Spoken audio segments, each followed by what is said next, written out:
ஹாய்ங்க, எல்லாம் எப்படி இருக்கீங்க? நல்லா இருப்பீங்கன்னு நம்புகிறேன். இன்றைக்கி நம்ம வீட்டில் வந்து பொங்கல், வெண்பொங்கலும் சட்னி, தேங்காய் சட்னியும் தான். அதுக்கு வந்து நான் வந்து என்ன பொங்கல் பண்ணுறேன்னா, எது வச்சுன்னா பச்சரிசி நார்மல் கிடையாது, ஜீரக சம்பா பிரியாணி அரிசி இருக்கு இல்லையா, அது வந்து நான் காமிச்ச சுட்டியில் ஒரு தலை தட்டின மாதிரி எடுத்திருக்கேன்.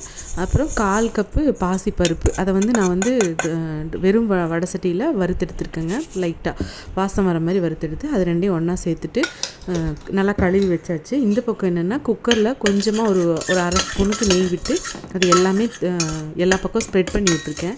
விட்டதுக்கப்புறமா இந்த தண்ணியில் போட்ட பிரியாணி அரிசி, பருப்பு ரெண்டையும் வந்து எடுத்து குக்கருக்கு மாற்றிக்கலாம். அதுக்கு வந்து ஒரு 1.25 கப்பு தான் போட்டிருக்குறோன்னா அதுக்கு வந்து 3 மடங்கு தண்ணி விட்டுருக்கேன். தண்ணி விட்டு கல்லுப்பு கொஞ்சம் சேர்த்துட்டு ப்ரெஷர் குக்கர் பண்ணி ஒரு 4 விசில்லேருந்து 5 விசில் விட்டு எடுத்து தனியாக வச்சுக்கலாம். தேங்காய் சட்னிக்கு ஒரு கை அளவுக்கு தேங்காய் பூ எடுத்திருக்கேன். கடலை வந்து ஒரு 3-4 டேபிள் ஸ்பூன் எடுத்திருக்கேன். 2 பூண்டு எடுத்திருக்கேன். ஒரு சின்ன வெங்காயம், ஒரு 5 பச்சை மிளகாய். இதை வந்து நல்லா பேஸ்ட்டாக அரைச்சிட்டு தாளிப்பு இதுக்கு வந்து கடுகு, உளுத்தம்பருப்பு, கருவேப்பிலை, பெருங்காயத்தூளெல்லாம் போட்டு தாளிப்பு தனியாக செஞ்சு எடுத்து வச்சிடலாம். பார்த்திங்கன்னா தேங்காய் சட்னி ரெடி. இதுக்கு இந்த பக்கம் இங்கே விசில் வந்துடும்.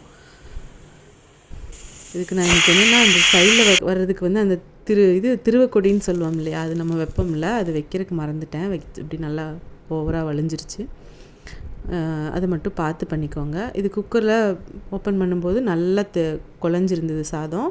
ஏன்னா நம்ம 3 மடங்கு தண்ணி வச்சுருந்தோம். இது வீட்டில் வந்து காய்ச்சின நெய் தான், ஆடை எடுத்து வச்சு பாலேடு எடுத்து வச்சு காய்ச்சின நெய் தான். அதை வந்து நான் ஒரு குழிக்கரண்டியில் ஒரு 3-4 குழிக்கரண்டி கொஞ்சம் தாராளமாகவே விட்டுருக்கேன்னு வச்சுக்கோங்களேன். அப்போ கொஞ்சம் நல்லாவும் இருக்கும்.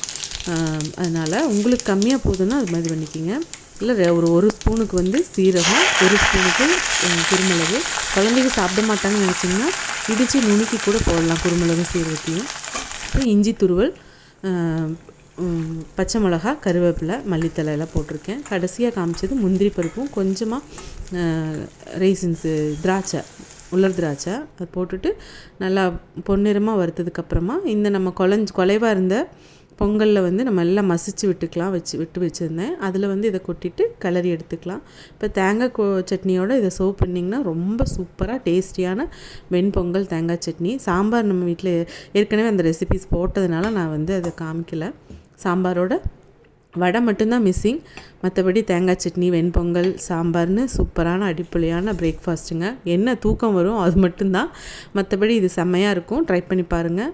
நம்ம சேனலுக்கு கண்டிப்பாக உங்களோட சப்போர்ட் எப்போவுமே வேணும். நம்ம சேனலை சப்ஸ்கிரைப் பண்ணிவிட்டு பெல் ஐக்கானை கிளிக் பண்ணிட்டு பாருங்கள். லைக் பண்ணுங்கள், கமெண்ட் பண்ணுங்கள், ஷேர் பண்ணுங்கள். இதே மாதிரி இதை விட நல்ல வீடியோவோடு உங்களை நான் மறுபடியும் சந்திக்கிறேன். தேங்க்ஸ் ஃபார் வாட்சிங். டாட்டா.